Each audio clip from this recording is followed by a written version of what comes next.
그죠? 근데 만든 자가 있는지 없는지를 우리가 먼저 알아봐야 되겠죠. 그 물음을 묻기 전에 해야 될 우리의 그 질문을 의미있게 하려고 한다면은 만든 자는 있다라는 결론이 나왔을 때 그러면 누가 만들었느냐 이렇게 진행돼야 되겠죠.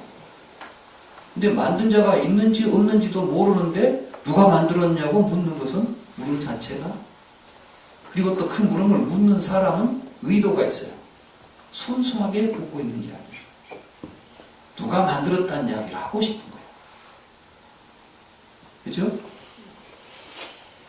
누가 만들어? 그리고는 자기가 얻은 대답은 뭐겠어요? 정말 만든 사람을 보고 만들었다고 이야기하겠어요? 지가 이런 사람이 이런 존재가 있으면 좋겠다, 이런 존재가 만들었으면 좋겠다는 자기의 욕구의 표현이겠어요. 그럼 질문이 뭐예요? 사실을 묻는 겁니까? 지 욕구를 정당화시키기 위해서 묻는 겁니다. 우리는 물음을 주의해서 살펴야 됩니다. 사실은 그 물음은 의미도 없고 지 이야기하고 싶어서 묻고 지가 대답하는 거죠. 그러니까 이제 어떤 문제가 생기죠? 그런 문제를 물어놓으면 반드시 다른 사람과 싸우게 돼요. 왜? 서로 욕망이 틀리고 지향점이 틀리니까. 심지어는 똑같은 신을 이름을 달리 붙여놓고 싸우기도 해요. 누구는 여호와라고 이름을 붙였고 누구는 알라라고 붙여놨어요. 똑같아요. 천지를 창조한 신이다. 이름이 누구냐? 여호와다. 또 거기 보면 나 외에 다른 신을 섬기지 말라 또 그랬어. 그러니까 똑같이 뭘 만들었는데 나 말고 딴 신은 믿지 말라는 거야. 그러니까 이게 이제 결국은 그러니까 우리가 지금 여러 가지로 알고 있는 여러 지식이라거나 우리가 하는 진실을 알고자 하는 태도들은 깊이 생각해 보면 길을 잘못 들고 있는 것입니다.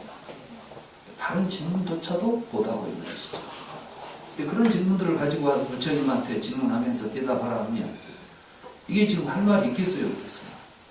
거기다 말을 섞을 수가 있겠어요, 없겠어요? 하지 말라니까. 넌 지금 질문 잘못했다는 거죠. 그리고 무엇으로 만들어졌느냐는 것도 마찬가지예요. 그래서 무엇으로 만들어졌냐고 하면 전부 뒤에다 이제 이름을 붙이게 돼 있어요. 결국에 가면.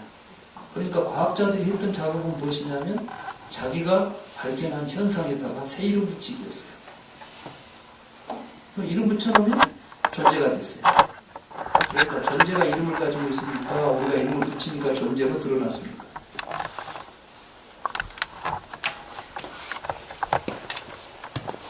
이게 세가 여러분들이 보시면 부처님은 그걸 보시면 이게 분명히 무지의 상태에서 이런 짓을 하고 있어. 그러니까 생로병사를 겪고 있고 이건 존재도 아니고 무엇도 아니고 우리가 지금까지 생각했던 모든 사고는 전부가 다 엉망진창입니다. 무지의 상태입니다. 이걸 깨달은 거예요. 이게 깨달음이에요. 자연과학은 이렇게 객관적으로 밖에 뭐가 있다는 전제 아래서 출발합니다. 그래서 그것을 자연이라고 불렀습니다. 자연이라고 부른 것은 인간과는 구별된다는 의미입니다. 그래서 이제 서양에서는 자연과학이 등장과 더불어서 모든 학문이 인간의 내면을 다루는 것과 밖에 있는 자연을 다루는 걸로 분리가 됐죠. 서양에서의 학문의 가장 대표적인 분리는 이렇게 인간과 자연에 분리했습니다. 그래서 우리가 지금 말하는 인문과학과 자연과학이라는 큰 두 틀이 나누어져 있습니다. 오늘 현대인들은 그것이 너무 당연한 것처럼 생각합니다. 마땅히 자연은 자연대로, 인간은 인간대로 있다고 생각하죠. 그런데 굉장히 큰 변화가 과학계에서 일어납니다. 그게 뭐냐면 현대 과학자들이 분석을 하고 분석을 해가다가 원자의 단계부터 이상한 현상들을 보게 됩니다.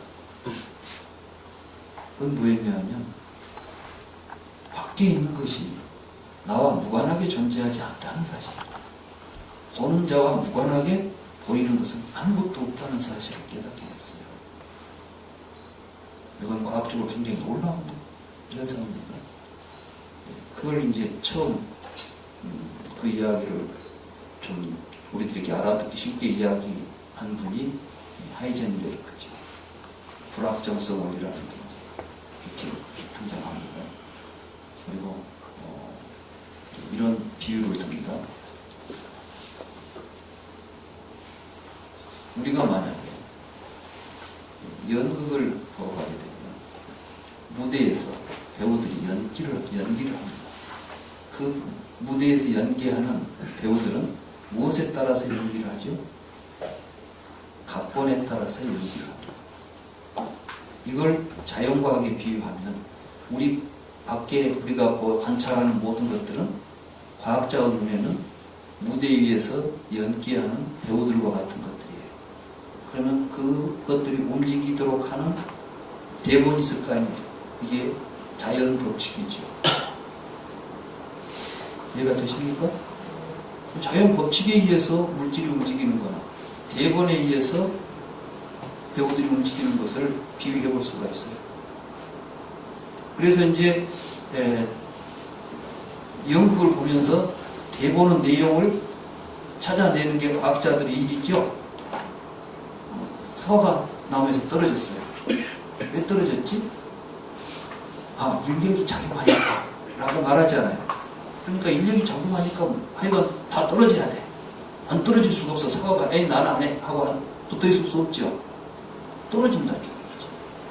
저 배우가 왜 저렇게 연기하지? 대본에 여기 써져 있잖아. 여기서 고함치라고 써져 있잖아. 그러니까 고함치는 거죠. 이렇게 이제 볼 수 있었어요. 그런데 그게 아니더라고요. 이제 그런 비유를 하죠. 하이젠베르크는 연극을 보러 갔더니 내가 보니까 배우들이 딴짓을 하는 거야. 보기 전에는 뭐 하던 연극하고 내가 볼 때하고 연극 내용이 달라져 버려요. 그러면 지금 대본을 누가 쓴 거예요? 그 대본에 누가 참여하고 있죠? 관객이 참여한다. 그러니까 객관적인 사건이라는 것이 이제 있겠어요, 없겠어요? 우리는 지금 객관적인 진리를 이야기하려고 해요. 마치 불교가 그런 이야기를 하고 있는 것처럼 우리가 또 이야기해요. 근데 아니더라고요. 심지어는 이제 요즘은 이제 너무나 잘 드러났지만 이 빛도 우리가 어떻게 보느냐에 따라서 입자가 되기도 하고 파동으로 관찰되기도 하고 세상의 모든 것은 관찰자에 의해서만 결정이 됩니다. 그래서 요즘 양자역학 하는 분들은 제가 번역한 책에 보니까 우리가 보기 전에는 어떤 것도 그 아무것도 아니다 뭐 이런 표현들을 써요. 그러니까 내가 보기 전에는 또 있는 것도 아니고 없는 것도 아니에요. 그러니까 이제 세상에 뭐가 있다는 것은 뭐예요? 보는 놈이 있고 보이는 놈도 있어요. 그럼 보는 놈이 보면 보이는 놈 없어도 있을까요? 색깔이 없는데 눈이 있을까요? 소리 없는데 귀가 있을까요? 그러니까 귀, 소리 이것은 독립적으로 말하면 무의미해요. 함께 연기한다는 표현 위에는 할 수가 없어요. 부처님은 지금 그 지점을 보고 있어요. 불교의 깨달음은 바로 그 지점에서 일어나고 있어요. 중도가. 연기, 중도, 공이 전부 그 지점에서 이제 논의가 되고 있는데 그 지점을 놓치고 이야기를 하면은 어떤 이야기를 해도 부처님 이야기하고는 거리가 멀어집니다. 아무리 멋진 논리를 가지고 어떤 사람들은 논리학을 가지고 잘 표현하면 불교를 멋지게 서술할 것이라고 생각합니다. 부처님은 뭘 깨달았나요? 논리학은 언어를 사용하는 법칙입니다. 언어는 우리가 만든 것이죠. 이걸 유의라고 부르는 겁니다. 그러니까 이제 유의라는 말 자체가 쌍카따, 쌍가로띠, 우리가 조작해서 만들어낸 개념체계인 것입니다. 이것의 허구성을 깨부수면서 연기의 실상 속에서 현재 일어나고 있는 지금 여기에서 벌어지는 현상을 있는 그대로 보는 법을 가르치는 것이 불교입니다. 그렇기 때문에 이러한 중도의 입장을 가지게 되면 삼견이니 단견이니 뭐 죽어서 뭐가 있니 이런 이야기들은 사실은 말 들어서 자리가 없는 거예요. 이런 걸 희론의 정멸이라고 부르는 것입니다. 그래서 용수는 부처님께서 연기를 설해서 모든 희론을 정멸했다. 그래서 설법자 중에 최고입니다. 나는 그분에게 그래서 균형한다. 이렇게 했던 게 중론의 귀경입니다. 그러니까 사실 중론의 귀경에는 불교의 핵심을 우리에게 보여주는 엄청난 내용을 갖고 있는 개성인 것입니다. 단순한 이야기가 아닙니다. 이러한 관점에서 이제 저는 붓다의 침묵을 중도의 표현으로 중도와 불교의 붓다의 침묵은 사실은 동일한 맥락에 있다. 그 지점에서 침묵을 이해해야지 열에는 이런 문제에 관심이 없었다든지 이런 건 뭐 수행하는 데 도움이 안 되니까 문제는 되긴 되는데 그거 알아서 뭐하니? 이런 식이죠. 그래서 이제 경우 번역이 이제 이상해집니다. 지금 제가 말륜과 붓다 소타에서 거기 보면 말륜과에 대해서 하신 거죠. 말륜과 소타에서 사사 또 로코띠 말륜과 붓다 시띠아사띠 브라마짜리아 바소 아바비사띠 요 이제 이 문장이 있어요. 지금 제가 그 빨리어 본문을 적었습니다. 그 문장의 번역을 제대로 번역하면 이런 내용이 됩니다. 말륜과 붓다요. 세계는 상조한다라는 견해가 있을 때에는 또는 있기 때문에 이렇게 보셨습니다. 청정한 수행을 실천하는 삶이 있을 수 없다. 그러니까 우리가 지금 근데 이 말을 잘못 이해하면 뭐 어떻게 되냐면 청정한 수행을 하는데 이러한 생각은 방해가 된다 이렇게 생각되죠.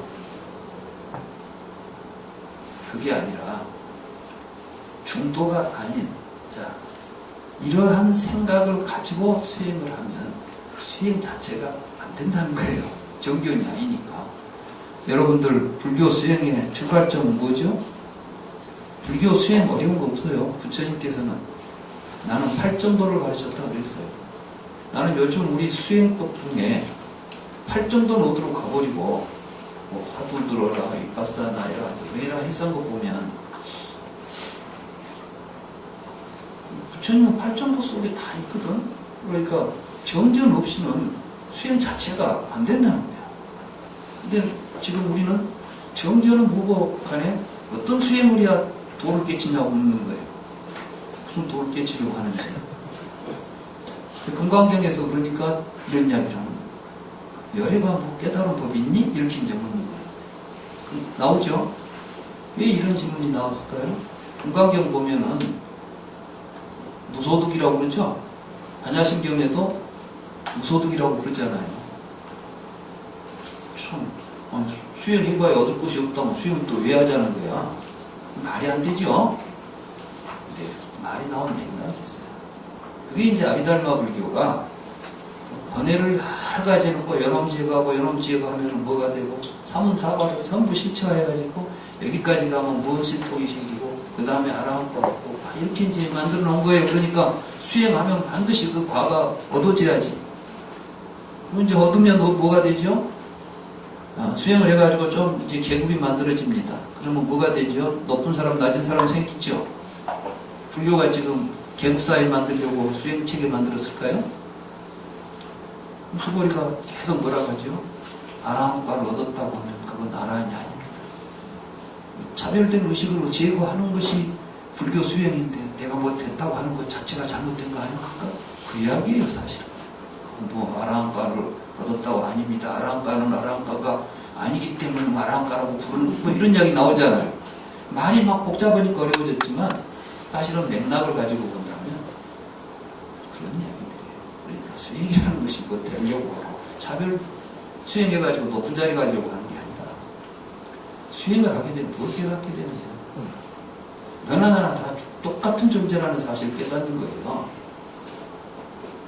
그러니까 평등한 존재의 깨달음이에요. 이게 아누타라 삼약삼무리가. 그래서 그것을 정등정각이라고 하잖아요. 평등한 바른 깨달음이에요. 그러니까 결국 열애는 뭘 봤어요? 우리는 모두가 다 평등한 존재라는 것을 깨달은 거예요. 연기의 구조 속에서. 그걸 깨달았는데 내가 이제 뭘 얻었다, 됐다, 이 생각이 일어나면 이미 얻은 것이 아니지. 제대로 된 게 아니에요. 그런 내용들이죠. 그래서 이제 저는 이렇게 보는 겁니다. 말용과 붓다에 세계는 상주한다라는 견해가 있을 때 청정한 수행을 실천하는 삶이 있을 수 있다. 이게 이제 제가 말한 범행이죠. 브라마짜리냐. 범행을 제가 이제 청정한 수행을 실천하는 삶이라고 보겠습니다. 세계는 상주하지 않는다라는 견해가 있을 때부터 청정한 수행을 실천하는 삶이 있을 수 없다. 말육과 붓다에 세계는 상주한다는 견해가 있을 때 이거하고 견해가 있어도 하고 아주 다르죠. 그러니까 이제 토시 하나를 바꾸면 의미가 역전이 됩니다. 대부분의 분들이 이 번역본들이 뒤에 보시면 이제 6쪽 제2에 보면 말육과 붓다여 세계는 상주한다라는 견해가 있어 세계는 상주하지 않는다라는 견해가 있어요. 태어남이 있고 늙음이 있고 죽음이 있고 뭐 있다. 이런 이야기입니다. 그러면 이런 제 번역은 어떤 의미로 우리가 이해가 되냐 하면은 야 그런 걸 알아봐야 생로병사 해결하는 데는 해결이 안 돼. 그러니까 쓸데없는 문제야. 이렇게 이제 우리에게 해석이 되죠. 그래서 궁금한데 알고 싶은데 그래서 좀 궁금증이라도 해소해주면 좋지 않겠어요? 근데 이제 이렇게 한번 해석을 해봅시다.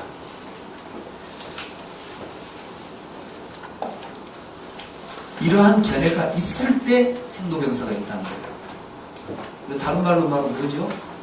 그 생각 때문에 생로병사가 일어난다는 겁니다. 근데 우리는 마치 생로병사가 어떤 생각 때문에 일어난다는 생각을 우리는 받아들이지 못하죠. 내가 어떤 생각을 하든지 간에 생로병사는 나한테 일어나는 거니까 지금 부처님은 지금 그런 형이상학적인 문제의 해답을 통해서 생로병사를 해결하는 것이 아니라 정말 우리가 태어나서 늙고 죽는 이 생로병사 문제를 해결하려고 했으니까 그런 문제들은 무관하다는 의미로 해석하고 싶어 해요. 했으면 딱 좋겠어요. 이게 이제 중도에서 벗어난 눈으로 보면 딱 그렇게 가요.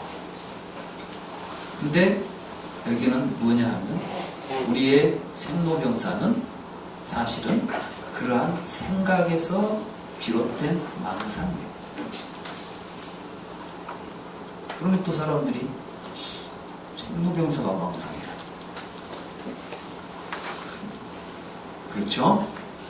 근데 연기를 부처님께서 깨달은 연기법을 한번 봅시다. 무명을 연하여 쭉 생사가 있다 그랬죠? 이해가 되세요? 왜 무명 때문에 생사가 벌어지는 거예요? 무명이 뭐죠?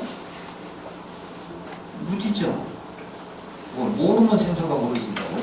뭐 알면 생사가 안 벌어진단 말이에요. 이게? 그럴 것 같아요? 말이 안 되죠, 지금. 맥락이.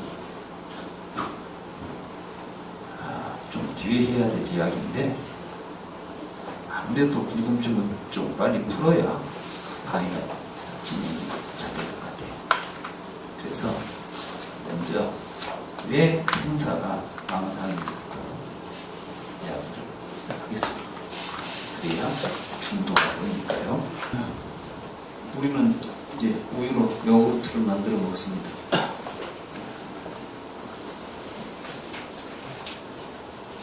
근데 이제 구조 속에서 생사가 벌어지죠. 요일 때는 요구르트가 있습니까? 없습니까? 없죠. 없던 요구르트가 나타났을 때 우리는 뭐라겠죠? 요구르트가 생겼다는 말을 쓰죠. 그렇지 않습니까? 그죠? 그때 우리가 쓰는 말이 생이라는 개념이에요. 생. 그러면 자, 요구르트가 생기고 나니까 우유는 있어요? 없어요? 아까 있었잖아요. 있었던 놈이 없어지면 뭐라 그러죠? 멸이라고 부르죠. 그러니까 생멸이에요. 그래서 사실은 멸과 생은 서로 없으면 없는 거야.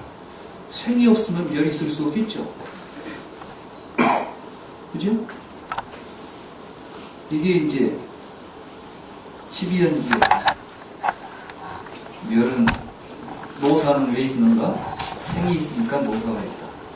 이 대목은 삼척 동자도 이해가 되는 대목이죠. 근데 여러분들이 그 다음에 이제 유가 있으니까 생이 있다. 이 연결고리가 이해가 되십니까? 이해되세요? 이게 안 돼요. 아비달마 불교에서 이제 이 대목에서 이걸 뭐 설명을 해야 되겠는데 이게 설명이 안 돼. 그래서 이제 사유설을 만들어요. 이 유가 사유가 있다. 이게 뭐죠? 생유, 원유, 그 다음에 사유, 중유. 일단 전부 유를 붙입니다. 유는 네 가지 유가 있어요. 우리가 태어나는 놈이 있어요. 이 말 굉장히 주의해야 돼요. 왜 아비달마 불교가 이야기를 하느냐? 생사 문제, 윤회 문제를 이걸로 풀어야 돼요. 윤회를 사실로서 그냥 자연 현상으로서 받아들여요. 윤회가. 그리고 열반도 그 윤회를 벗어나는 어떠한 자연 현상으로서 이해하려고 해요. 그러니까 이제 윤회의 세계와 열반의 세계가 같은 층위에 있겠어요? 서로 분리가 돼야 되겠어요? 생사를 돌아다니는 세계하고 생사가 없는 세계가 나눠져야 될 거 아니에요. 그래 이제 다르마가 유의의 다르마가 있는가 하면 무의의 다르마가 있고, 유의의 다르마에는 생사가 있고 무의의 다르마에는 생사가 없다는 이러한 이론을 만들게 됩니다. 그게 소위 5275법이니 하는 아비달마 교학책이에요. 우리는 마치 그게 초기불교를 굉장히 잘 합리적으로 해석해 놓은 우수한 설명이라고 이해를 하죠. 그래서 이제 근데 부처님은 중도를 설했어요. 그러니까 이제 아비달마하고 중도를 한번 봐야 돼요. 아비달마에서는 중도가 뭐냐면 단상 중도가 있죠. 단상 중도가 뭐죠?